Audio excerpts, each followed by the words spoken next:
Le dossier scellé, 10 ans de preuve contre 3 semaines de larmes de crocodile. Le juge tenait le dossier à 2 mains, une épaisse enveloppe Kraft, le sceau du tribunal intact. Il a lu l'étiquette, a regardé ma sœur, puis mes parents, assis épaule contre épaule derrière leur avocat. Ensuite, il m'a regardé. Sa voix était prudente lorsqu'il a parlé. Ont-ils la moindre idée de ce qu'il y a là-dedans? J'ai croisé son regard, et j'ai hoché la tête lentement, une seule fois. Ce qui s'est passé ensuite a duré 11 minutes. L'huissier s'est déplacé 2 fois. Ma sœur a hurlé, assez fort pour faire tressaillir le greffier. Ma mère a serré la coudoir, jusqu'à ce que ses jointures deviennent blanches. Et mon père a simplement fixé le sol, exactement de la même manière qu'il le fixait depuis 10 ans. Mais cette salle d'audience était le dernier chapitre. Le premier avait commencé un mardi soir de mars, avec une lumière de Porsche allumée, et un bébé que je n'attendais pas. Je suis Andrea, 34 ans, infirmière diplômée dans une petite ville de l'ouest de la Caroline du Nord. Il y a 10 ans, ma sœur a laissé sa fille nouveau-née sur mon Porsche, et a disparu. Mes parents m'ont regardé droit dans les yeux, et m'ont dit que ce bébé était mon problème. Je l'ai élevé. Je l'ai adopté. Et quand tous les 3 sont revenus exiger la garde, une décennie plus tard, j'avais un seul dossier scellé qui a tout changé. Si vous avez déjà été la personne fiable d'une famille, celle qu'on ne remarque que lorsqu'on a besoin de quelque chose, laissez un commentaire et abonnez-vous.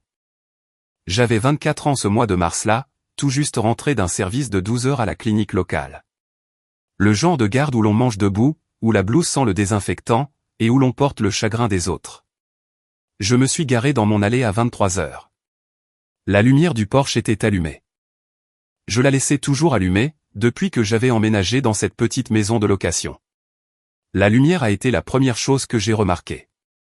Le couffin a été la deuxième. Il était posé pile au centre de mon paillasson, un siège auto pour bébé, un rembourrage jaune pâle, et une couverture lavande, bien bordée autour de quelque chose de petit, qui respirait. J'ai fait tomber mon sac, et je me suis agenouillé. Le bébé dormait, il avait peut-être 2 semaines. De minuscules points recroquevillés près du menton, la peau encore marbrée et toute neuve. Une infirmière sait comment vérifier les signes vitaux, sans même y penser. J'ai pressé 2 doigts sur sa poitrine, j'ai observé le rythme, j'ai compté les respirations. Stable, chaude, nourrie récemment à en juger par son apparence. Puis, j'ai vu le mot. Plié en 2, glissé sur le côté du couffin, entre la poignée et le coussin. Une feuille de papier à ligne, déchirée sur le bord. J'ai reconnu l'écriture avant même de lire les mots. La même écriture cursive et bouclée qu'Amanda utilisait sur les cartes d'anniversaire, celle qu'elle n'envoyait jamais à temps. Elle s'appelle Lily. Je ne peux pas le faire. Ne me cherchez pas, c'était tout. Aucune explication, aucune excuse, aucun numéro de téléphone. Juste un prénom, et une instruction. J'ai regardé en haut et en bas de la rue. Calme. Des lumières allumées sur quelques Porsche, mais aucun mouvement. La voiture d'Amanda n'était plus là. Je ne savais pas quand elle était passée. Ça pouvait faire 10 minutes, comme ça pouvait faire 2 heures. J'ai sorti Lily du couffin, et je l'ai serrée contre ma poitrine.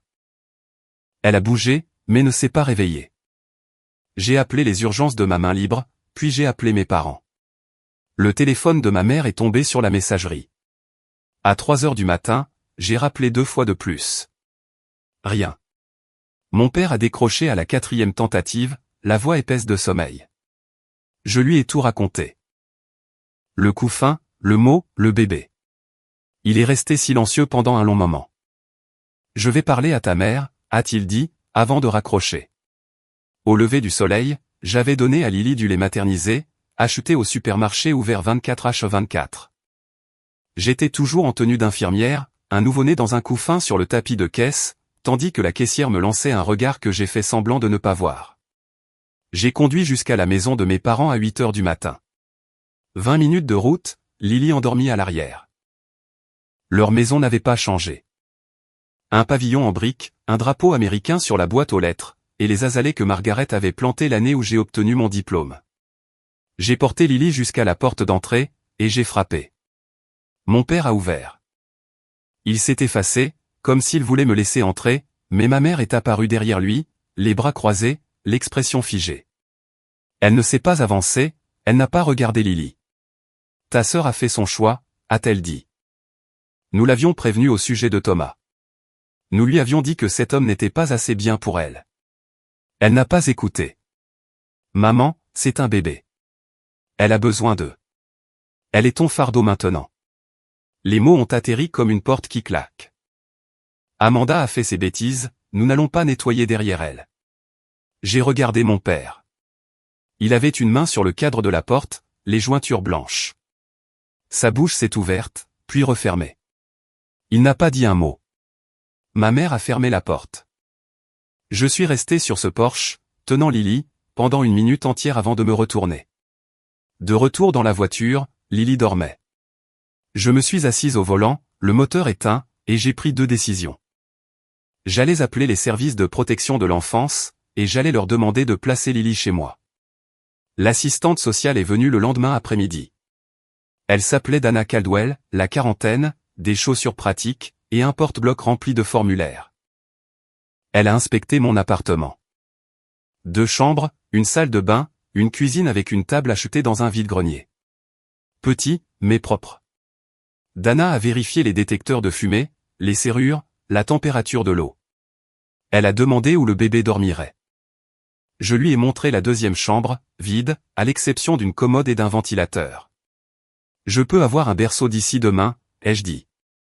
Ma collègue en a un dans son garage. Dana a hoché la tête, et a pris une note. Vous travaillez à temps plein. Infirmière diplômée, à la clinique de santé communautaire. Une autre note. Et la mère, une idée d'où elle est allée? Aucune. Son téléphone est coupé. Dana m'a expliqué le placement dans la famille proche. Lily pourrait rester avec moi pendant que les services menaient l'enquête. Si Amanda ne refaisait pas surface, et si aucun autre membre de la famille ne se présentait, nous passerions à une tutelle officielle. J'ai signé les papiers de placement temporaire ce soir-là, avec Lily dans un couffin emprunté, posé à côté de la table de la cuisine. Cette première semaine a été du triage médical. J'ai appelé ma supérieure, le docteur Tran, et j'ai demandé à passer des nuits aux journées. Elle n'a pas hésité. Prends le temps qu'il te faut, a-t-elle dit. On va s'arranger. J'ai coupé tout ce que je pouvais dans mon budget. Fini l'abonnement à la salle de sport. Fini les restaurants. Fini les abonnements de streaming. Le lait en poudre et les couches sont devenus des lignes budgétaires, dans un tableau de bord que je gardais sur mon téléphone. 5 heures du matin est devenu mon ancrage. Le café qui coule dans le noir, Lily dans le creux de mon bras, la cuisine qui sentait le lait maternisé. J'ai appris à tout faire d'une seule main. Verser le café, vérifier mon téléphone, plier un bavoir. Élever Lily, c'était du triage. On arrête d'abord l'hémorragie, on pose les questions plus tard. Lily a souri à 6 semaines, s'est retournée à 4 mois, a dit quelque chose qui ressemblait à « ma » à 9 mois, et j'ai fait comme si ça comptait, même si c'était probablement juste des coliques. Pour son premier anniversaire, j'avais trouvé mon rythme. Service du matin à la clinique, Lily à la crèche de l'église, à 3 rue de là. Récupération à 16 heures, dîner, bain, livre, dodo. Le docteur Tran m'a apporté des sacs de vêtements que sa propre fille ne mettait plus. Les infirmières de la clinique m'ont organisé une baby shower en retard dans la salle de repos, un gâteau du supermarché, une pile de body, et une carte cadeau qui m'a fait pleurer dans les toilettes, une fois que tout le monde est retourné voir ses patients. J'envoyais à mes parents une photo de Lily chaque mois. Par email, parce que ma mère n'envoyait pas de SMS, et que mon père consultait à peine son téléphone. J'écrivais la même chose à chaque fois, voici Lily ce mois-ci. Elle est en bonne santé et elle grandit. Vous êtes les bienvenus pour lui rendre visite quand vous le souhaitez. Ma mère n'a jamais répondu. Pas une seule fois. Mon père a répondu exactement une fois. Au 7e mois, elle a l'air en bonne santé. Aucun suivi. Aucune visite. Aucun appel téléphonique. J'ai sauvegardé chaque email dans un dossier intitulé « Famille ». J'ai essayé de retrouver Amanda. J'ai appelé son ancien numéro. Toujours coupé. J'ai cherché sur les réseaux sociaux. J'ai demandé à des amis communs du lycée. J'ai vérifié auprès du bureau du shérif. Ils avaient ouvert un dossier de disparition, mais Amanda était une adulte qui était partie de son plein gré. Aucun signe d'acte criminel. Ils ne pouvaient rien faire. Elle n'était pas disparue. Elle était partie. Au bout du 12e mois, j'ai déposé une demande de tutelle légale temporaire. Karen Bellamy, une avocate spécialisée en droit de la famille avec 20 ans d'expérience, a pris mon dossier à un tarif réduit, après avoir entendu mon histoire. Elle a dit une chose que j'ai notée, et que j'ai gardée, documenté tout. Vous ne savez jamais quand les personnes qui n'étaient pas là, essaieront de réécrire l'histoire. L'audience s'est tenue au tribunal de la famille du comté. Une pièce dans laquelle j'allais entrer 3 fois de plus, au cours de la décennie suivante. Une petite salle, des boiseries couleur thé léger, et des néons qui bourdonnaient quand le chauffage se mettait en route. Karen se tenait à côté de moi. Lily était assise dans son couffin sur le banc, mâchouillant un anneau de dentition. Amanda avait été assignée par voie de publication. Un avis publié dans le journal du comté. L'équivalent juridique de crier dans un canyon, en attendant un écho qui ne vient jamais. Elle n'a pas répondu, ne s'est pas présentée, n'a envoyé ni avocat, ni lettre, ni carte postale. Mes parents ont été notifiés par l'intermédiaire de leur avocat. La réponse de Margaret est arrivée par lettre, nous ne nous opposons pas à la tutelle, mais demandons à ne plus être contactés concernant cette affaire. Karen l'a lu à haute voix dans la salle d'audience. Le juge, un homme plus jeune avec des lunettes, a marqué une pause sur la dernière phrase. À ne plus être contacté. Il m'a regardé. La mère de l'enfant sait-elle qu'elle renonce à toute implication? Oui, votre honneur, a répondu Karen. La lettre parle d'elle-même. Il a signé l'ordonnance. Tutelle légale temporaire de Lily Rose Porter, accordée à Andrea Helen Porter. Karen a posé sa main sur mon épaule dans le couloir, et a dit, c'est la première étape. J'ai porté Lily hors du tribunal, dans la lumière du soleil de mars. Le même mois où elle avait été laissée sur mon Porsche. Je me suis assise sur le parking, le moteur tournant, Lily endormie sur la banquette arrière, et je me suis autorisé à ressentir le poids des choses. Ni tristesse, ni victoire. Juste la gravité de la situation. J'étais responsable de cet enfant, d'une manière qui portait désormais la signature d'un juge. J'ai essuyé mon visage, j'ai passé la marche avant, et je suis allé au supermarché, parce que nous n'avions plus de bananes. Les 2e et 3e années ont été définies par ce qui ne s'est pas produit. J'ai continué à envoyer des emails mensuels. Le 2e Noël de Lily, son premier jour à la crèche, l'après-midi où elle est tombée d'un marchepied et a eu besoin de 3 points de suture au-dessus du sourcil. 96 emails sur 8 ans, au total. Je les ai comptés plus tard, quand c'est devenu important. Ma mère n'a jamais répondu. Mon père a envoyé une carte de Noël la 2e année. Des poinsettias achetés en magasin, signés « Papa » à l'encre bleue. Pas de mots, pas de message, aucune mention de Lily. La 3e année, rien du tout. Amanda a refait surface une fois, lors de la 2e année. Mon téléphone a sonné à 22 heures. Indicatif de Charlotte. Andrea, c'est moi. Sa voix sonnait pareil. Légère, légèrement précipitée, comme si elle était toujours à moitié sortie par la porte. Elle n'a pas posé de questions sur Lily. Elle m'a demandé si je pouvais lui virer 300 € pour une caution. Veux-tu des nouvelles de ta fille, ai-je demandé. La ligne est restée silencieuse pendant 5 secondes. Puis, elle a raccroché. Elle a rappelé l'année suivante. Même schéma. Elle avait besoin de 500 € pour le loyer. Elle parlait vite. Elle n'a pas posé de questions sur Lily. Cette fois, je lui ai demandé directement, Amanda, elle marche et elle parle, et elle pose des questions sur toi. Tu veux la voir? La voix d'Amanda s'est durcie. Tu me dois bien ça. Tu as ma gosse. Je n'ai pas élevé la voix. Elle n'est pas un moyen de pression, Amanda. C'est un enfant. Amanda a encore raccroché. La Caroline du Nord est un État où le consentement d'une seule partie suffit pour enregistrer. J'avais enregistré les 2 appels. Karen me l'avait conseillé. J'ai consigné les dates, les heures, la durée, et les résumés dans un tableau. Chaque appel confirmait la même chose, Amanda savait où était Lily, savait comment me joindre, et ne choisissait le contact que lorsqu'elle avait besoin d'argent. Elle n'a jamais demandé à quoi ressemblait Lily, ce qu'elle mangeait au petit déjeuner, ou si elle faisait ses nuits. 3e année. Lily savait compter jusqu'à 20, adorait la compote de pommes, et m'appelait maman. Karen a déposé la requête pour la déchéance involontaire des droits parentaux d'Amanda. Abandon volontaire selon la loi de Caroline du Nord, 6 mois consécutifs sans contact significatif, sans soutien financier, ou sans aucune tentative de reprendre son rôle de parent. Amanda n'avait fourni aucune de ces choses pendant 3 ans. Elle a de nouveau été assignée par voie de publication. Le même journal, le même canyon, le même silence. L'audience a été brève. Le juge a examiné le dossier des services sociaux, mon dossier de tutelle, l'absence documentée, et le refus d'Amanda de répondre. Il a mis fin à ses droits parentaux avec effet immédiat. Amanda aurait pu se battre.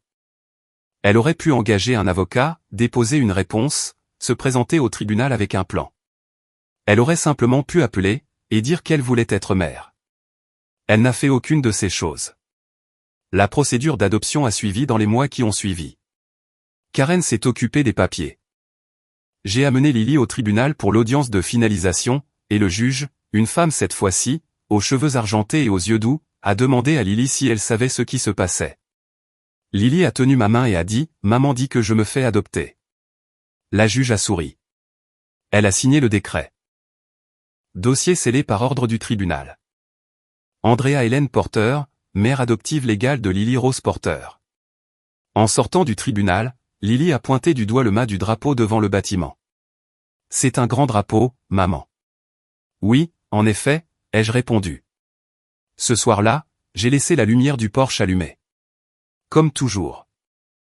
C'était devenu une habitude que je n'analysais jamais. La lumière qui était allumée quand je l'ai trouvée. La lumière qui était allumée chaque nuit depuis. Lily, 3 ans et fraîchement mienne aux yeux de la loi, a pressé son nez contre la moustiquaire et a dit « Lumière allumée, maman. » Lumière allumée, ai-je répondu. Je pensais que le plus dur était passé. Vous connaissez ce sentiment, quand vous avez tout fait correctement, chaque document déposé, chaque garde de nuit travaillée, chaque larme essuyée, et que vous pensez avoir mérité un peu de paix? Je le pensais aussi. Mais la famille a le don de réapparaître exactement quand elle sent qu'il y a quelque chose de précieux à prendre. Si vous avez déjà été la personne fiable, dans une famille pleine de fuyards, continuez à écouter. À 7 ans, Lily était une lectrice assidue. Elle dévorait les livres de chapitres comme d'autres enfants dévorent des nuggets de poulet, vite, salement, et avec un engagement total. Son institutrice m'a dit, lors de la réunion d'automne, que Lily lisait avec un niveau de CM2, et qu'elle avait une opinion sur tout, formulée poliment mais fermement. J'ai reconnu cela. Notre routine matinale s'était installée dans quelque chose sur lequel je pouvais régler une horloge. 5 heures du matin, café dans le noir. Lily qui arrivait dans la cuisine 10 minutes plus tard, pieds nus, grimpant sur sa chaise, son bol de céréales l'attendant déjà. Elle mangeait, et me racontait ses rêves pendant que je buvais mon café et lui préparais son déjeuner. J'ai rêvé d'un château, maman, avec des douves, mais les douves étaient remplies de jus d'orange. Ça a l'air collant. C'était délicieux. Notre maison était petite. Toujours la même location sur Avery Road. 2 chambres, une salle de bain. Mais il y avait les dessins de Lily scotchés sur le réfrigérateur, une étagère dans le salon qui pliait sous le poids des emprunts à la bibliothèque, et une table de cuisine où nous faisions les devoirs, mangions des spaghettis, et jouions au Uno le vendredi soir. J'avais été promue infirmière en chef à la clinique. L'augmentation de salaire n'était pas spectaculaire, mais elle couvrait l'appareil dentaire, les sorties scolaires, et un compte d'épargne que j'alimentais chaque mois. Lily savait qu'elle était adoptée. Je le lui avais dit quand elle avait 5 ans. Avec des mots qu'elle pouvait comprendre, ta mère de naissance n'a pas pu s'occuper de toi. J'ai choisi d'être ta maman. Elle y a réfléchi pendant un jour, puis a dit, tu es ma vraie maman. Je ne l'ai pas corrigée. Elle avait raison. C'est cette année-là que Thomas Garrett nous a trouvés. Je ne connaissais pas son nom à l'époque, seulement qu'une lettre était arrivée un mercredi après-midi, avec une adresse d'expéditeur à Hickory, à 40 minutes à l'est, et une écriture que je n'avais jamais vue auparavant. Thomas Garrett était entrepreneur. Il construisait des terrasses, des extensions, et parfois des maisons sur mesure dans la vallée de Catawba. Sa lettre était écrite à la main sur du papier ligné, en lettres majuscules soignées. Le genre de calligraphie qui vient de l'habitude de remplir des factures à la main. Il s'est expliqué en phrases simples. Il avait brièvement fréquenté Amanda, il y a 8 ans, avant qu'elle ne quitte la ville. Elle ne lui avait jamais dit qu'elle était enceinte. Il n'avait jamais su que Lily existait, jusqu'à ce qu'une connaissance commune, quelqu'un qui connaissait à la fois Amanda et Thomas, voit une photo de Lily que j'avais postée lors d'un événement scolaire. La ressemblance, écrivait Thomas, l'avait pétrifié. Il demandait si j'acceptais de lui parler. Il n'exigeait rien. Ne menacez pas. Ne parlez pas d'avocat ou de droit. J'ai appelé Karen Bellamy le jour même. Il n'a aucun statut légal, a dit Karen. L'adoption est définitive. Mais si tu veux le laisser entrer dans la vie de Lily, c'est ton choix, pas celui d'un tribunal. J'y ai réfléchi pendant une semaine. Puis j'ai appelé Thomas. Nous nous sommes rencontrés dans un dîner, à mi-chemin entre nos deux villes. Il avait 33 ans, les épaules larges, les mains calleuses, et était silencieux de cette façon dont certains hommes le sont. Pas timide, juste économe avec les mots. Il a apporté une photo de lui à l'âge de Lily. La ressemblance était évidente. Les mêmes yeux écartés, le même menton têtu. Nous avons convenu d'un test ADN. Les résultats sont revenus 10 jours plus tard. Thomas Alan Garrett était le père biologique de Lily. Il n'a pas célébré, ni pleuré. Il s'est assis en face de moi dans ce même dîner, et a dit, j'ai tout raté. Je veux faire les choses bien pour elle. Nous avons fixé des règles de base. Des visites supervisées, une fois par mois. Il rencontrerait Lily sous le nom de Monsieur Thomas. Aucune pression sur le mot au père, à moins que Lily ne le choisisse d'elle-même. Il a accepté toutes les conditions sans discuter. Thomas est venu. C'était ça, son truc, il était toujours là. Le premier samedi de chaque mois, qu'il pleuve ou qu'il vente, garé dans mon allée avec son camion de travail, arborant le logo Garrett Construction sur la portière. Il apportait à Lily des livres sur la construction, sur le fonctionnement des ponts, et sur la façon dont les maisons résistent aux tempêtes. Elle les adorait. Elle l'appelait Monsieur Thomas, et le bombardait de questions pour savoir si on pouvait construire une cabane dans les arbres, qui serait aussi une bibliothèque. Avec assez de bois, ouais, disait-il. Il était prudent avec moi, respectueux, ne dépassait jamais les limites, ne s'attardait jamais trop longtemps, n'essayait jamais de jouer un rôle qui n'était pas encore le sien. Au bout de 4 mois, je l'ai laissé emmener Lily au parc, sous supervision. Au bout de 8 mois, elle lui a montré son bulletin scolaire. Il l'a encadré dans son bureau. Au cours de cette année-là, l'entreprise de Thomas s'est développée. Pas la richesse absolue, mais une croissance constante. Une deuxième équipe, une pelleteuse d'occasion, des contrats avec 2 promoteurs locaux. Il vivait modestement, conduisait le même camion, mais il économisait. Et un après-midi, assis sur mon porche pendant que Lily jouait dans le jardin, il m'a raconté ce qu'il avait fait. J'ai créé un fonds de placement, a-t-il dit. Un fonds d'études pour Lily. 80 000 € pour commencer. L'assurance vie la désigne comme bénéficiaire. Je l'ai regardé, stupéfaite. Il fixait droit devant lui, regardant Lily courir après un papillon sur la pelouse. J'ai raté ces 7 premières années, a-t-il ajouté. Je ne peux pas les récupérer. Mais je peux m'assurer qu'elle ne manquera de rien, peu importe ce qui m'arrive. Il m'avait nommé comme seule administratrice du fonds. Pas Amanda, pas mes parents, moi. Son avocat spécialisé en succession avait rédigé les papiers. Thomas avait également rédigé une déclaration sous serment notariée, déposée auprès de son avocat, attestant qu'Amanda avait abandonné Lily, que j'étais la seule personne à m'en occuper, et qu'en aucun cas la gestion du fonds ne devait être transférée à quelqu'un d'autre. Je ne savais pas, à l'époque, à quel point ces mots allaient compter.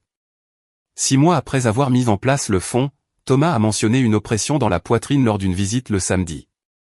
L'infirmière en moi s'est réveillée immédiatement. Depuis combien de temps? Quelques semaines. C'est sûrement juste le travail.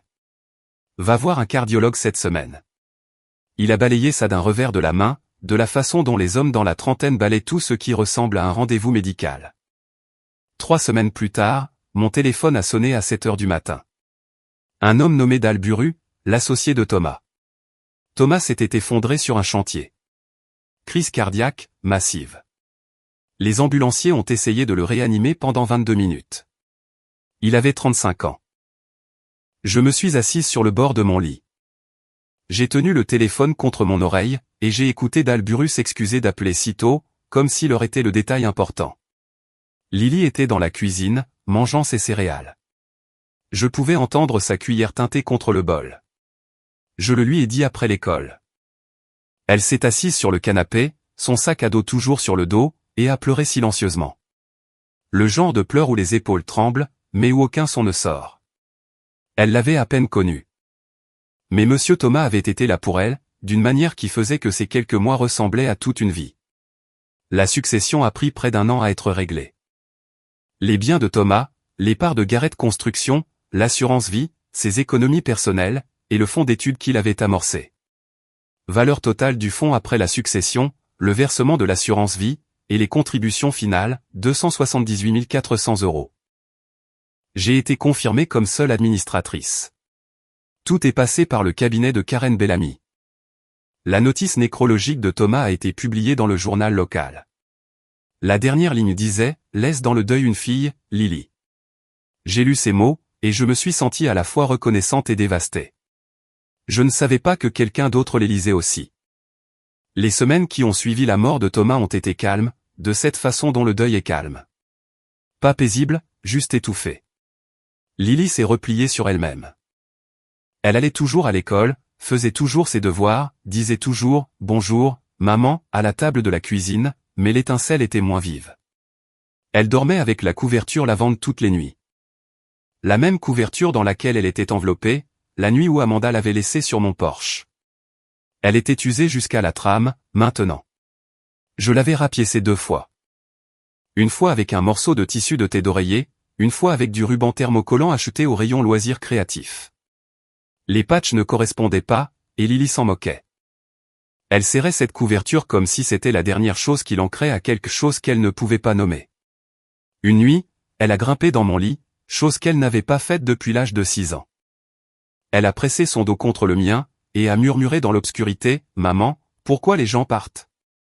Je me suis retourné, et j'ai repoussé ses cheveux en arrière. Parfois, les gens ne sont pas prêts, ai-je dit. Parfois, ils ont peur, et parfois, ils n'ont pas le choix. Elle y a réfléchi. Monsieur Thomas n'a pas eu le choix. Non, mon bébé. Il ne l'a pas eu. Elle s'est endormie avec la couverture froissée sous le menton. Je suis resté là pendant 1 heure, à fixer le plafond, gérant le deuil sur 3 niveaux, le mien, celui de Lily, et la bureaucratie des papiers de succession empilés sur le comptoir de la cuisine. Le lendemain matin, je me suis assise à la table, et j'ai classé les documents du fonds. Chaque reçu, chaque formulaire, chaque lettre de l'avocat en succession. Mon classeur, celui que Karen m'avait dit de garder des années plus tôt, devenait épais. Il avait commencé comme une simple chemise de mai et de rapport des services sociaux. Maintenant, il contenait des ordonnances de tutelle, des décrets d'adoption, des documents financiers, et la déclaration sous serment de Thomas. 3 centimètres de preuve qu'une personne, au moins, avait été présente. La lettre de l'avocat en succession de Thomas est arrivée un jeudi. Papier en tête officielle du cabinet de Hickory. À l'intérieur, il y avait le document finalisé du fonds de placement, la confirmation que 278 400 € étaient détenus en fiducie pour l'éducation et le bien-être de Lily Rose Porter, avec Andrea Hélène Porter comme seule administratrice. Mais la lettre contenait aussi quelque chose que je n'avais pas lu en entier auparavant, la déclaration sous serment de Thomas, l'original notarié, déposé avec le fonds, faisant désormais partie du dossier permanent.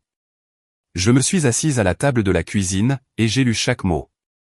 Je sous-signais, Thomas Alan Garrett, père de naissance de Lily Rose Porter, atteste par la présente que la mère biologique de Lily, Amanda Marie Porter, a abandonné l'enfant dans les 2 semaines suivant sa naissance. Je n'ai appris l'existence de Lily que lorsqu'elle avait 7 ans. Depuis ce temps, j'ai maintenu un contact régulier et un soutien financier, exclusivement par l'intermédiaire d'Andrea Hélène Porter, mère adoptive de Lily, qui a prodigué des soins exclusifs, continus et dévoués tout au long de la vie de Lily. Le dernier paragraphe, c'est mon souhait explicite qu'Andrea Hélène Porter demeure la seule tutrice légale et administratrice de Lily. En aucun cas, la garde ou la gestion du fonds ne doit être transférée à Amanda Marie Porter, ou à Margaret et Robert Porter, qui ont refusé de s'impliquer dans la vie de l'enfant, et ont rejeté les invitations répétées à participer à son éducation. Il avait écrit les mots « en aucun cas » et les avait soulignés 2 fois. J'ai plié la lettre soigneusement, je l'ai placée dans le classeur entre le décret d'adoption et les documents du fonds, j'ai fermé le classeur, et je l'ai verrouillé dans le meuble à tiroir près de mon lit. Lily était dans sa chambre, en train de faire ses devoirs. La couverture lavande était drapée sur le dossier de sa chaise de bureau, de la façon dont elle la gardait toujours près d'elle. J'ai lu les mots de Thomas 3 fois. Non pas parce qu'il me surprenait, mais parce qu'il ressemblait à une armure que je ne savais pas avoir revêtue. Je n'ai pas su comment Amanda l'avait découvert. Plus tard, Karen a retracé les événements. La notice nécrologique de Thomas avait été publiée en ligne, accessible à toute personne disposant d'une connexion Internet. Elle indiquait son nom complet, son entreprise, et une seule ligne à la fin, laisse dans le deuil une fille, Lily. Les registres des successions en Caroline du Nord sont publics. Amanda a fouillé dans les archives du tribunal du comté en ligne, et a trouvé le résumé du fonds. Pas le document complet, mais suffisamment, le nom du bénéficiaire, et la valeur approximative. Elle a appelé ma mère la semaine même. Je le sais, parce que Margaret me l'a dit plus tard au tribunal, quand ce qu'elle admettait n'avait plus d'importance. L'argument d'Amanda était simple, savais-tu que le père de Lily lui a laissé près de 300 000 €? La réponse de Margaret, de son propre aveu, quoi? Tous les trois se sont réunis chez mes parents. La première fois qu'Amanda mettait les pieds dans notre ville en près d'une décennie. J'imagine la scène. Amanda à la table de la cuisine, là où je mangeais mes céréales quand j'étais enfant. Margaret en face d'elle. Robert dans un coin, essayant de ne pas être là. Amanda a exposé son plan. S'il demandait la garde et gagnait, si un juge accordait une forme de garde partagée, ou rétablissait les droits parentaux d'Amanda, il pourrait demander à changer l'administrateur du fonds. Le tribunal de la famille pourrait réaffecter la gestion du fonds, de moi vers Amanda, ou vers un accord conjoint qui leur donnerait accès à l'argent. La logique était tordue, mais elle était réelle. Ce n'était pas des retrouvailles, c'était de l'arithmétique. Amanda a engagé un avocat à Charlotte, avant même de m'appeler. Russell Drake. Droit de la famille, réputation agressive, honoraires élevés. Elle était déjà en train de monter un dossier, avant que quiconque ne frappe à ma porte avec un rameau d'olivier. Le rameau d'olivier est venu ensuite. Et il avait exactement l'odeur de ce qu'il était. Amanda s'est présentée un samedi matin. J'étais dans la cuisine. Lily était chez une amie pour jouer. Amanda ne le savait pas. Elle était venue en espérant voir Lily, et l'allée vide, à l'exception de ma voiture, a dû la décevoir. Elle se tenait sur mon Porsche, le même Porsche, portant un chemisier repassé, des boucles d'oreilles en perles, et un sourire qui semblait avoir été répété dans le rétroviseur de sa voiture. J'ai ouvert la moustiquaire, mais je ne l'ai pas invitée à entrer. Andrea. Elle a prononcé mon prénom comme si elle le goûtait. Je sais que j'ai été absente. Je sais que j'ai fait des erreurs. Mais j'ai changé. Je veux faire partie de la vie de Lily. Elle a fait une pause, et a incliné la tête de la façon dont elle le faisait toujours quand elle voulait obtenir quelque chose de papa. Nous sommes sa vraie famille. Les mots sont restés en suspens entre nous, comme un verre brisé. Tu as été partie pendant 10 ans, Amanda. Je sais. Et je. Tu n'as pas appelé pour son anniversaire. Pas une seule fois. Pas une.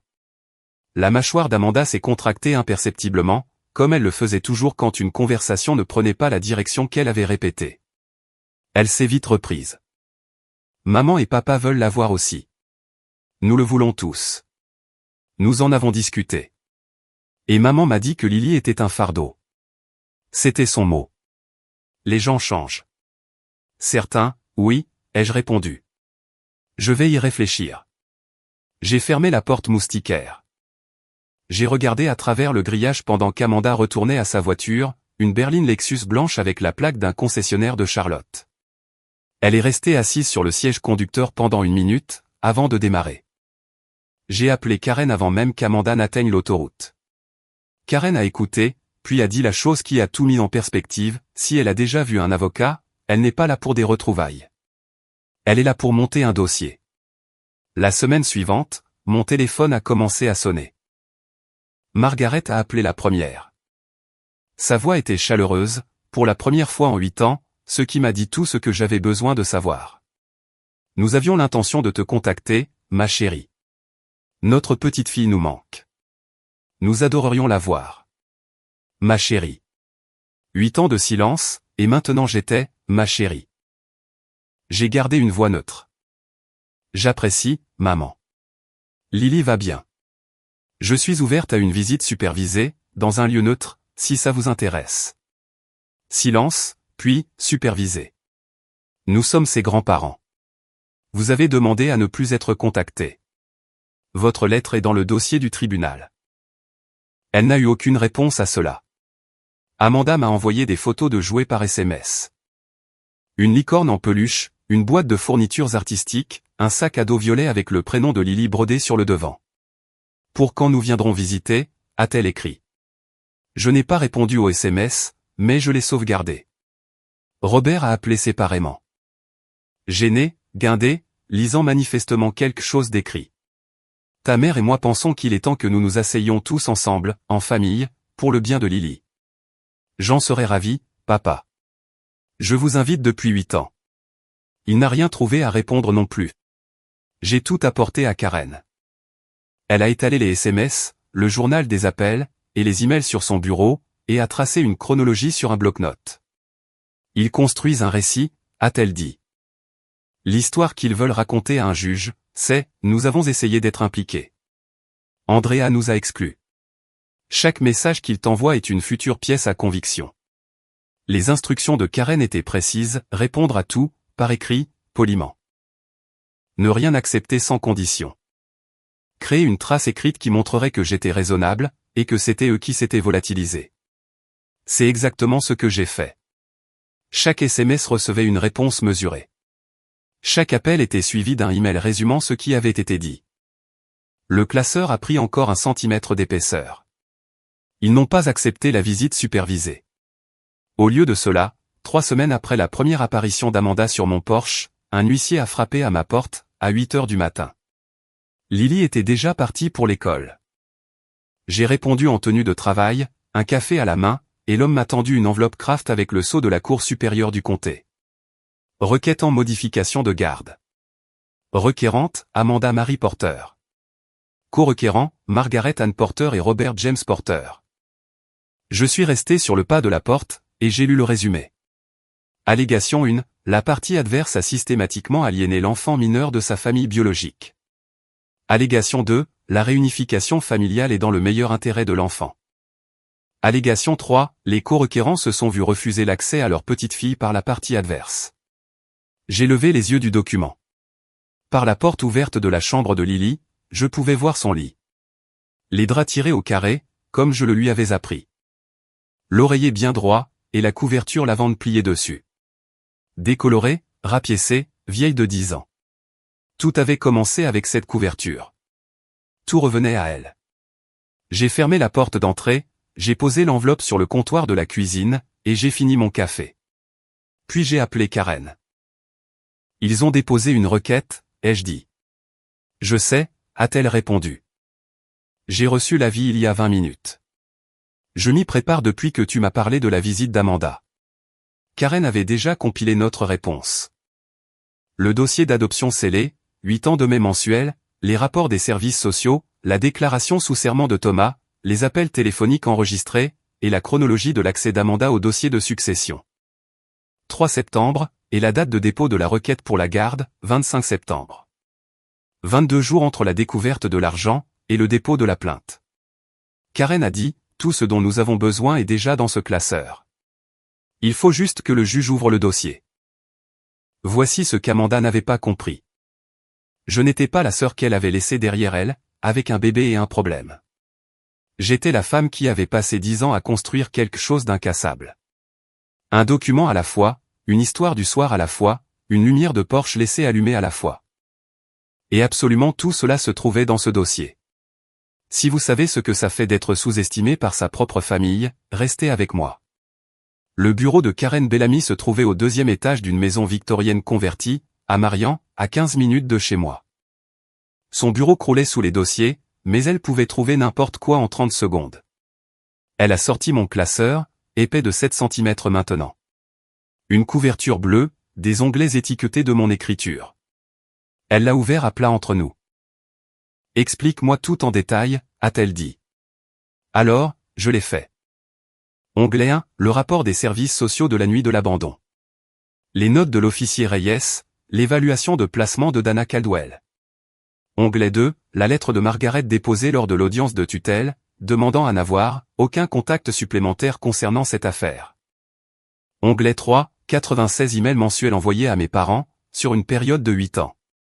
96 réponses reçues, une seule. De Robert. Au 7e mois, et plus rien après ça. Onglet 4, les appels téléphoniques d'Amanda. Les enregistrements, les transcriptions. Les deux parlaient d'argent, aucun ne parlait de Lily. Onglet 5, la déchéance involontaire des droits parentaux, le décret d'adoption, le dossier judiciaire scellé. Onglet 6, la déclaration sous serment de Thomas Garrett, notariée et déposée, me nommant seule administratrice, et excluant explicitement Amanda, Margaret et Robert. Onglet 7, la chronologie que Karen avait établie. Amanda a accédé au dossier de succession de Thomas en ligne, le 3 septembre. Elle a déposé la demande de garde le 25 septembre. 22 jours. Karen a fermé le classeur. Nous n'allons pas discuter avec leur avocat, a-t-elle dit. Nous n'allons pas devenir émotives, ni faire de grands discours.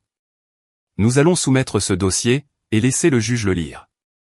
9 ans de documentation, contre 3 semaines de larmes de crocodile. Elle a fait une pause. Tu as construit ça, Andrea. Chaque email que tu as envoyé, chaque appel que tu as consigné, chaque reçu que tu as classé. C'est ton affaire. J'ai regardé le classeur, mon écriture sur chaque onglet. Non, ai-je dit. C'est l'affaire de Lily. Russell Drake a pris ma déposition dans une salle de conférence, à son cabinet de Charlotte. Il avait la cinquantaine, portait une montre argentée. Le genre d'avocat qui se penche en avant quand il pose des questions, comme si la proximité était une tactique. Amanda n'était pas dans la pièce. Seulement Drake, son assistante juridique, Karen, et un sténotypiste. Drake a commencé doucement. Mademoiselle Porter, vous aimez Lily, n'est-ce pas? Oui. Et vous conviendrez qu'un enfant bénéficie de connaître sa famille biologique? Je conviens qu'un enfant bénéficie de stabilité, et de personnes qui sont présentes pour lui. Son sourire s'est aminci. Il a changé de posture. N'est-il pas vrai que vous avez refusé de laisser les grands-parents de Lily lui rendre visite? Non. J'ai envoyé des nouvelles mensuelles pendant 8 ans. J'ai des copies de chaque email. Voulez-vous les voir? Drake ne voulait pas les voir. Il est passé à autre chose. N'est-il pas vrai que vous avez caché l'existence du père biologique de Lily à la famille? Non. Thomas Garrett m'a contacté. Amanda est partie sans dire à personne qu'elle était enceinte, y compris à lui. Vous gérez un fonds de placement de près de 300 000 €. Ne pensez-vous pas que la famille biologique mérite un certain droit de regard? Lily est ma famille, légalement, et de façon permanente. Le fonds a été établi par son père biologique, qui m'a spécifiquement choisi comme administratrice. Karen est restée silencieuse pendant presque toute la durée. Elle n'est intervenue que 2 fois. Une fois pour une objection de procédure, et une autre fois quand Drake a essayé d'introduire une série de questions sur mes finances personnelles, qui n'avaient rien à voir avec la demande de garde. Le moment le plus important est arrivé vers la fin. Drake a demandé si j'avais déjà parlé en mal d'Amanda à Lily. Je l'ai regardé calmement. J'ai dit à Lily que sa mère de naissance n'était pas prête. C'est la vérité. Je n'ai pas ajouté d'adjectif. Le stylo de Drake a cessé de bouger. Son assistante a baissé les yeux vers la table. Karen me l'a dit plus tard, il s'attendait à des larmes. Il a eu droit à un classeur et à des preuves. Pendant que Karen et moi nous préparions pour le tribunal, Margaret, elle, allait à l'église. La First Baptist Church, celle qu'elle fréquentait depuis avant ma naissance. Celle où elle organisait la vente de gâteaux d'automne, où elle chantait alto dans la chorale, et où elle connaissait le nom de chaque personne sur chaque banc. Elle a raconté sa version à tous ceux qui voulaient bien l'entendre. La version abrégée est pleine de compassion. Notre petite fille nous a été cachée. Andrea ne voulait pas nous laisser la voir. Nous essayons juste d'être de nouveau une famille. Ça a marché sur certaines personnes. Je l'ai remarqué au supermarché, sur Main Street. Madame Hatcher, qui me connaissait depuis que j'avais 12 ans, a regardé à travers moi dans le rayon des céréales, comme si j'étais une tache sur l'étagère. 2 femmes de la chorale ont chuchoté quand je suis allé chercher Lily à la crèche de l'église. Le pasteur des jeunes, un gars nommé Evan, m'a demandé maladroitement si tout allait bien à la maison. Je ne me suis pas battu. Je n'ai pas fait du porte-à-porte avec mon classeur. Je n'ai pas publié sur les réseaux sociaux, ni écrit de lettre dans le bulletin de l'église. J'en ai parlé à une seule personne, le docteur Tran, ma supérieure, mon amie. Elle m'a écouté, autour d'un café dans la salle de repos, et a dit, pourquoi ne pas rétablir la vérité? Parce que je ne suis pas en procès sur le parking de l'église, ai-je répondu. Je suis en procès dans un tribunal, et c'est là que les preuves doivent aller. Mais la campagne de Margaret comportait une faille. Madame Colin Brewer. 72 ans, ancienne professeure de l'école du dimanche, le genre de femme qui se souvenait de chaque enfant qu'elle avait eu en classe, et qui avait gardé Lily 2 fois quand j'étais coincé à la clinique. Elle a coincé Margaret après la réunion de prière du mercredi. Je connais cet enfant depuis sa naissance, Margaret. Andrea n'a jamais éloigné personne. C'est vous qui avez choisi de ne pas venir. Le visage de Margaret est devenu inexpressif, comme toujours quand quelqu'un voyait son bluff. Vous ne comprenez pas toute la situation, a-t-elle dit. Madame Brewer n'a pas scié. Je comprends très bien ce qu'est une chaise vide. Lily l'a découvert de la façon dont les enfants découvrent tout, par un autre enfant. Un garçon de sa classe, Tyler Meek, lui a dit à la récréation que sa mère avait dit que la vraie mère de Lily voulait la récupérer. Lily est rentrée silencieuse cet après-midi-là. Elle a fait ses devoirs à la table de la cuisine sans parler, a mangé la moitié de son dîner, et a pris son bain sans qu'on le lui demande. À l'heure du coucher, elle a grimpé dans mon lit, au lieu du sien. Elle n'avait pas fait ça depuis la mort de Thomas. Elle a pressé son dos contre le mien, et a remonté la couverture lavande jusqu'à son menton. Elle l'avait apporté de sa chambre comme un bouclier. Maman? Oui, bébé. Est-ce qu'ils vont m'emmener loin? Je me suis retourné, et je l'ai regardé. 10 ans. Les yeux qui ressemblaient à ceux de Thomas, le menton qui ressemblait à celui d'Amanda, mais un cœur qui n'appartenait qu'à elle. Personne ne va t'emmener nulle part, ai-je dit. Tu es ma fille. La loi le dit. Mon cœur le dit. Et je le dis. Elle a scruté mon visage pendant un long moment. De cette façon dont les enfants font, quand ils décident s'ils vont croire un adulte ou non. Puis, elle a pressé son front contre mon épaule, et a fermé les yeux. Elle s'est endormie en 5 minutes. Je suis resté là, dans le noir, à écouter sa respiration. La maison était calme. La lumière du porche bourdonnait faiblement à travers la fenêtre. Je n'ai pas pleuré. Je n'ai appelé personne. Je suis resté immobile, et j'ai mesuré le coût de ce qu'Amanda et mes parents avaient fait. Pas à moi. Mais à une petite fille de 10 ans, qui avait passé une semaine à avoir peur que le mot « vrai » signifie autre chose que ce qu'elle avait vécu. Le lendemain matin, j'ai appelé Karen avant d'avoir fini mon café. Quoi qu'il en coûte, ai-je dit. J'ai besoin que ça se termine. Karen a déposé 2 requêtes la semaine suivante.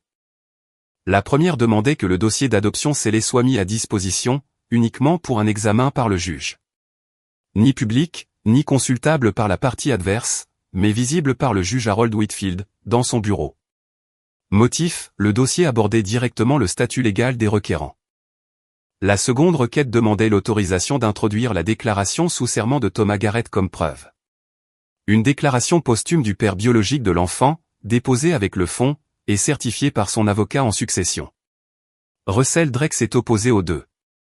Il a soutenu que les dossiers scellés n'étaient pas pertinents pour une analyse du « meilleur intérêt » et que la déclaration sous serment n'était que du oui-dire. Le juge Whitfield a examiné les requêtes dans son bureau, et a accordé les deux. Le dossier scellé serait présenté à l'audience. Les mots de Thomas seraient entendus. Karen a également déposé ce qu'elle a appelé « la pièce de la chronologie ». Un document d'une seule page, montrant 2 dates. Le 3 septembre, le jour où Amanda a accédé au dossier de succession de Thomas, via le portail en ligne du comté. Vérifié par l'historique des adresses IP, du système de registre public. Et le 25 septembre, le jour où la demande de garde a été déposée. 22 jours. Une page. 2 dates. L'écart entre la découverte de l'argent, et la prétendue découverte de l'instinct maternel. Drake a demandé un report. Il voulait plus de temps pour se préparer. Le juge Whitfield a refusé. La stabilité de l'enfant est la préoccupation principale du tribunal, a-t-il déclaré. Cette affaire se poursuivra comme prévu. Karen m'a appelé ce soir-là. L'audience est fixée au 14 octobre. Tout ce dont nous avons besoin est dans ce dossier. Et si ce n'est pas suffisant? Karen a fait une pause. Andrea, tu as construit ce dossier pendant 10 ans. Tu ne le savais juste pas, l'audience était dans 3 semaines. J'avais attendu une décennie, quelque chose que je n'avais jamais voulu voir arriver. 3 semaines de plus, ce n'était rien. La veille de l'audience, j'ai préparé mes vêtements sur le lit. Un blazer bleu marine, un chemisier blanc, un pantalon gris. Conservateur, professionnel. Sans chercher à impressionner qui que ce soit, mais pour avoir l'air de ce que j'étais, une infirmière, une mère, une femme qui tenait des registres. Lily dormait à 20h30.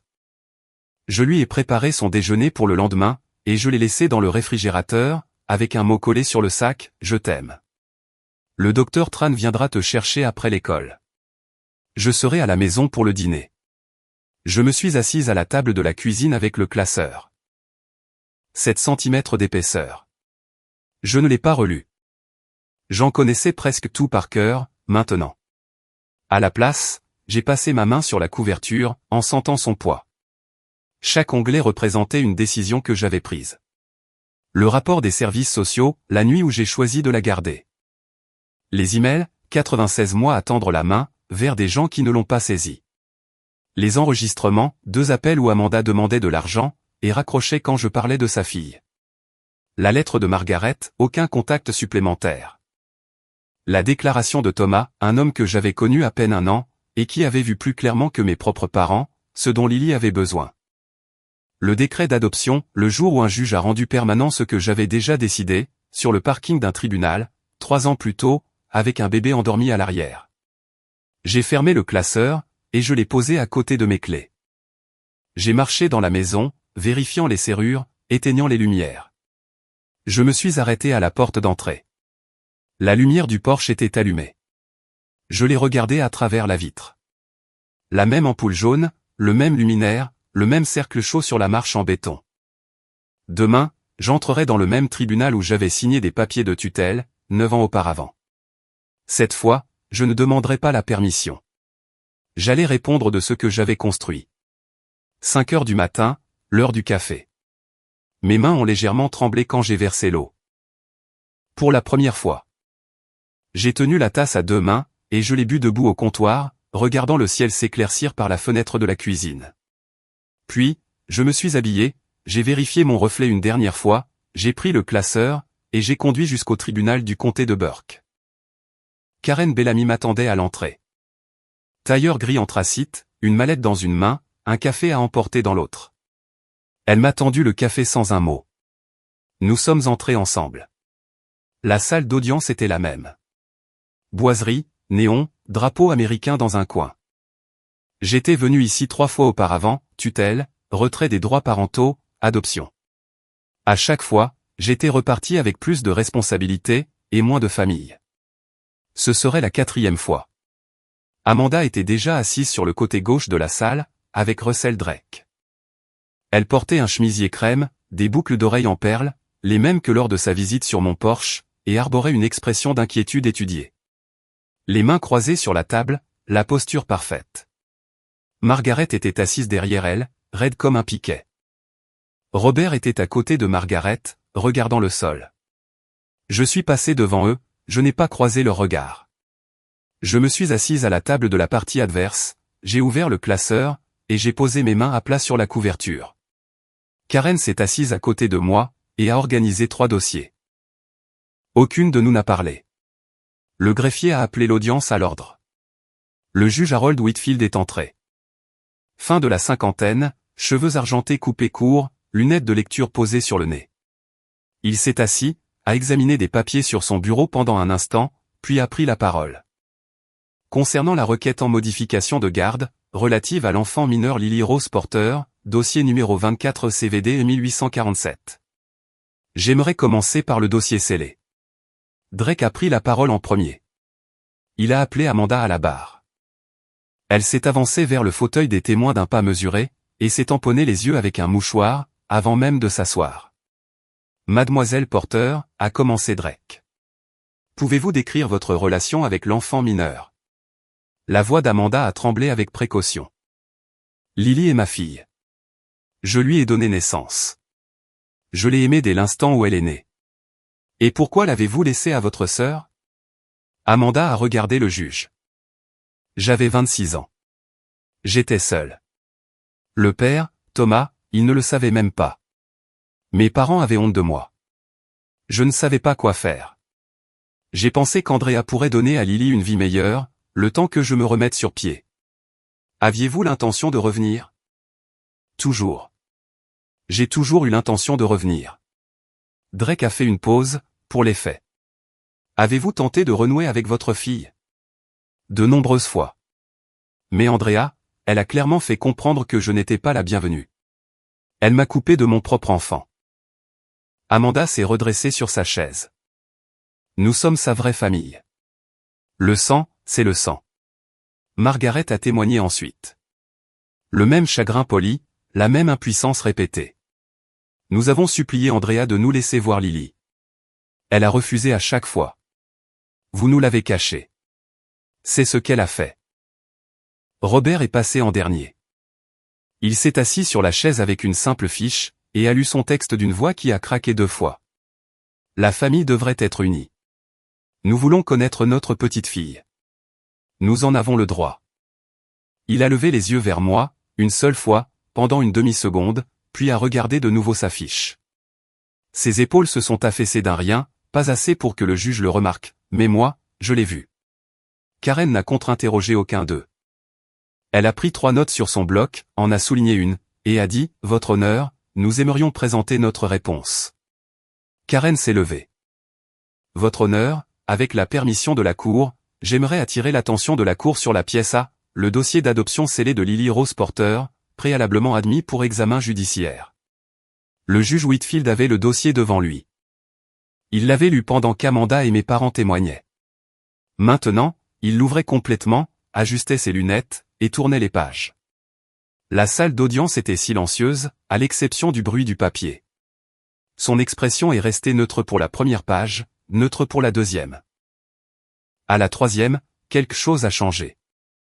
Une tension au niveau de sa mâchoire, un léger plissement des yeux. Il a lu la lettre de Margaret. Il a lu le rapport des services sociaux de la nuit de l'abandon. Il a lu la décision de déchéance des droits parentaux, involontaires, basée sur l'abandon. Amanda a signé par publication. Aucune réponse. Il a lu le décret d'adoption. Puis, il est passé à la dernière section, la déclaration sous serment de Thomas Garrett. Il l'a lu lentement. Son doigt a tracé une ligne en bas de la page, la partie où Thomas avait souligné, en aucun cas, 2 fois. Il l'a lu à nouveau. Puis, il a posé le dossier, a retiré ses lunettes, a regardé Amanda assise à la table des requérants, a regardé Margaret et Robert derrière elle, a regardé Russell Drake. Puis, il m'a regardé. Mademoiselle Porter. Il s'adressait à moi. La partie adverse a-t-elle connaissance du contenu de ce dossier? J'ai compris ce qu'il demandait. Si Amanda et mes parents savaient à quoi ils s'attaquaient. S'ils comprenaient le poids de ce dans quoi ils s'étaient fourrés. Votre honneur, ai-je dit. Ma voix était égale, calme. Ils étaient présents pour chaque événement documenté dans ce dossier. Ils ont choisi de n'agir sur aucun d'entre eux. Le juge Whitfield a soutenu mon regard pendant un instant. Puis, il s'est tourné vers Amanda et son avocat. Ont-ils la moindre idée de ce qu'il y a là-dedans? J'ai simplement hoché la tête. Karen a présenté le dossier au tribunal pièce par pièce. Sans se presser, sans élever la voix. Elle a exposé les faits, de la même manière que j'expose les signes vitaux sur le dossier d'un patient. Mesuré, séquentiel, impossible à mal interpréter. Votre honneur, la requérante allègue une aliénation systématique. Le dossier raconte une autre histoire. Elle a brandi le journal des emails. La partie adverse a envoyé 96 emails mensuels à Margaret et Robert Porter, sur une période de 8 ans. Chaque email comprenait une photo de Lily, et une invitation à lui rendre visite. Réponse reçue, 1. De Robert Porter, au 7e mois. Elle a lu la réponse de Robert à haute voix, elle a l'air en bonne santé. C'était tout. 8 ans d'invitation, et ce fut la seule réponse. Elle a pris la lettre de Margaret, datant de l'audience de tutelle, et l'a lue en entier, nous ne nous opposons pas à la tutelle, mais demandons à ne plus être contactés concernant cette affaire. Puis, Karen a sorti le SMS de Margaret, envoyé la nuit de l'abandon. Elle l'a lu sans la moindre intonation, elle est ton fardeau maintenant. Amanda a fait ses bêtises, nous n'allons pas nettoyer derrière elle. La salle d'audience était immobile. Le visage de Margaret est devenu livide. Elle s'est agrippée au bord du banc à deux mains. Karen est passée aux appels téléphoniques d'Amanda. La requérante a passé 2 appels téléphoniques à la partie adverse en disant. Aucun des 2 appels ne s'enquérait de la santé, de l'éducation, ou du bien-être de Lily. Les 2 appels demandaient de l'argent. Elle a passé un extrait de 15 secondes du second enregistrement. La voix d'Amanda, claire et sèche, tu me dois bien ça. Tu as ma gosse. Ensuite, la chronologie. Karen a placé une feuille unique sur le rétroprojecteur. 2 dates. Le 3 septembre, le jour où Amanda a accédé en ligne au registre public de succession de Thomas Garrett. Le 25 septembre, le jour où la demande de garde a été déposée. 22 jours. Votre honneur. Entre la découverte que le père biologique décédé de l'enfant avait laissé un fonds évalué à 278 000 € et le dépôt de cette requête. Elle a fait une pause. Cette affaire ne concerne pas un enfant. Elle concerne un fonds de placement. Drake a fait une objection. Le juge Whitfield l'a regardé par-dessus ses lunettes. Rejeté. Karen a lu la déclaration de Thomas à haute voix, le texte intégral. Quand elle a atteint la dernière phrase, en aucun cas, la garde ou la gestion du fonds ne doit être transférée à Amanda Mary Porter, les mains d'Amanda sont retombées sur ses genoux. Le juge Whitfield a pris moins de 5 minutes. Il ne s'est pas retiré dans ses appartements. Il n'a pas demandé de suspension de séance. Il a parlé depuis son siège, ses lunettes dans une main, et le dossier scellé dans l'autre. La Cour a examiné le dossier d'adoption scellé, les preuves présentées par les 2 parties, ainsi que les témoignages de la requérante et des co-requérants. Les faits sont les suivants. Il les a énumérés sans émotion. Les droits parentaux d'Amanda Mary Porter ont été involontairement retirés il y a 7 ans, en raison d'un abandon volontaire. En vertu du statut général 7B 111 de la Caroline du Nord. Elle n'a pas contesté. Elle n'a pas fait appel. L'adoption de Lily Rose Porter par Andrea Helen Porter était définitive, légale. Et correctement exécutée. Les dossiers scellés ont confirmé le respect ininterrompu de toutes les exigences légales. La requérante n'a aucun statut légal pour demander une modification de garde. La requête est rejetée, et classée définitivement. Il a ajouté, concernant la demande de droit de visite des grands-parents, les co-requérants se sont volontairement désengagés de la vie de l'enfant, pendant toute la durée de son éducation. Les preuves démontrent de manière écrasante que la partie adverse a fait des efforts constants et documentés, pour les inclure.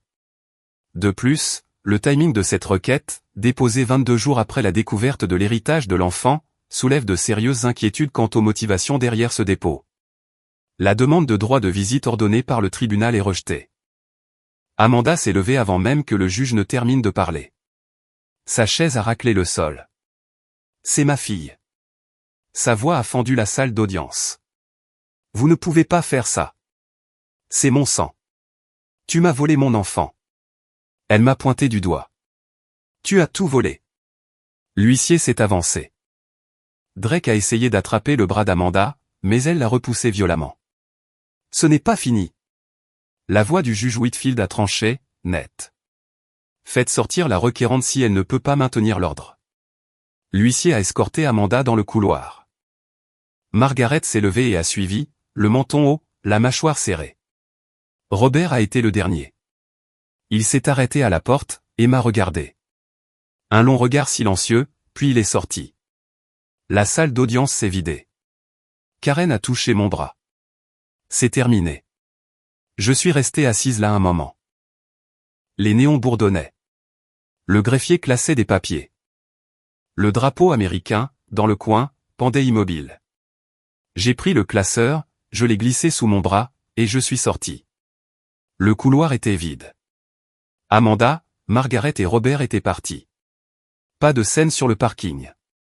Pas de confrontation finale. Juste le bruit de mes chaussures sur le carrelage du tribunal, et le soleil d'octobre qui traversait les portes vitrées au bout du couloir. J'ai conduit jusqu'à la maison du docteur Tran. Elle vivait dans un pavillon en briques de l'autre côté de la ville, avec un jardin à l'avant, et des carillons sur le porche. Lily était assise sur les marches quand je me suis garé, ses lacets défaits, en train de lire un livre. Elle a levé les yeux quand la portière de ma voiture s'est ouverte, et a commencé à courir, avant même que je sois à mi-chemin sur la pelouse. Que s'est-il passé? Je me suis agenouillé sur l'herbe, et j'ai tenu son visage entre mes mains. Personne ne t'emmène nulle part. Pas aujourd'hui. Pas jamais. Elle m'a serré dans ses bras, assez fort pour froisser le col de mon blazer. Le docteur Tran se tenait sur le pas de la porte, et m'a fait un signe de tête. C'était suffisant. Nous sommes rentrés à la maison, les fenêtres baissées. L'air sentait les feuilles mortes et la forêt. L'octobre dans les contreforts des montagnes, quand les arbres deviennent cuivrés, et que la lumière tourne au doré des 16 heures. Lily fredonnait une chanson apprise à l'école, quelque chose sur la gentillesse, légèrement faux. Nous nous sommes garés dans l'allée. La lumière du porche était allumée. Elle était allumée ce matin-là quand j'étais parti, et elle l'était toujours maintenant, comme elle l'avait été chaque nuit pendant 10 ans. Lily a couru sur les marches, et a tourné la poignée de porte. « Viens, maman. » Je suis resté dans l'allée pour prendre une dernière inspiration. Puis, je suis entré. Nous avons fait les devoirs, préparé des spaghettis, joué au Uno. Une soirée normale. La normalité était la victoire. Une semaine plus tard, Margaret a appelé. J'ai décroché à la deuxième sonnerie. Sa voix était froide, sèche. La version d'elle qui apparaissait quand elle avait perdu, et qu'elle avait besoin de blâmer quelqu'un. J'espère que tu es satisfaite. Il n'a jamais été question de satisfaction, maman. Il était question de Lily. Tu as fait de cette famille des étrangers. Vous étiez des étrangers la nuit où vous avez fermé votre porte. La ligne est devenue silencieuse. Elle a raccroché. Je n'ai pas rappelé. J'ai posé le téléphone sur le comptoir, et j'ai commencé à préparer le dîner. Amanda a de nouveau disparu. Retour à Charlotte. Retour au silence. Mais cette fois, l'absence était mienne par choix. Et la choisir semblait très différent du fait de la subir. Robert a envoyé une lettre 2 semaines plus tard. Écrite à la main sur du papier blanc ordinaire, plié en 2. 3 lignes, j'aurais dû faire mieux. Je le sais maintenant. Je suis désolé. Je l'ai lu à la table de la cuisine, pendant que Lily faisait ses devoirs en face de moi. Je ne la lui ai pas montré. Je l'ai pliée, je l'ai mise dans le classeur entre le décret d'adoption et les documents du fond, et j'ai refermé la couverture. Je ne l'ai pas jetée. Je n'ai pas répondu. Certaines excuses arrivent trop tard pour nécessiter une réponse, mais sont trop sincères pour mériter la poubelle. Ce samedi soir-là, je me suis tenu sur le porche après que Lily soit allée se coucher. La lumière était allumée. Des grillons, de l'air frais, et les montagnes sombres contre le ciel. 10 ans plus tôt, je m'étais tenu exactement au même endroit, et j'avais ramassé un bébé enveloppé dans une couverture lavande, avec un mot d'une ligne épinglé sur son cou fin. Maintenant, ce bébé était à l'intérieur, âgé de 10 ans, en sécurité, dormant avec la même couverture rapiécée 2 fois, et aimé jusqu'à l'usure. La famille n'est pas un mot dont on hérite. C'est une promesse que l'on tient. Un matin à la fois, une histoire du soir à la fois, une lumière de porche laissée allumée à la fois. Et aucune personne ayant tourné le dos à cette promesse pendant 10 ans, n'a le droit de la redéfinir dans une salle d'audience. 96 emails. 2 appels téléphoniques au sujet d'argent. Une couverture lavande rapiécée 2 fois. Un classeur de 7 cm d'épaisseur. Un dossier scellé, contenant 10 ans de preuves que répondre présent compte bien plus que faire semblant. Si vous avez déjà été celui ou celle qui est resté, qui a choisi un enfant, qui a choisi le chemin difficile, qui a choisi l'amour silencieux que personne n'applaudit, cette histoire a toujours été la vôtre. Partagez-la avec quelqu'un qui a besoin de l'entendre.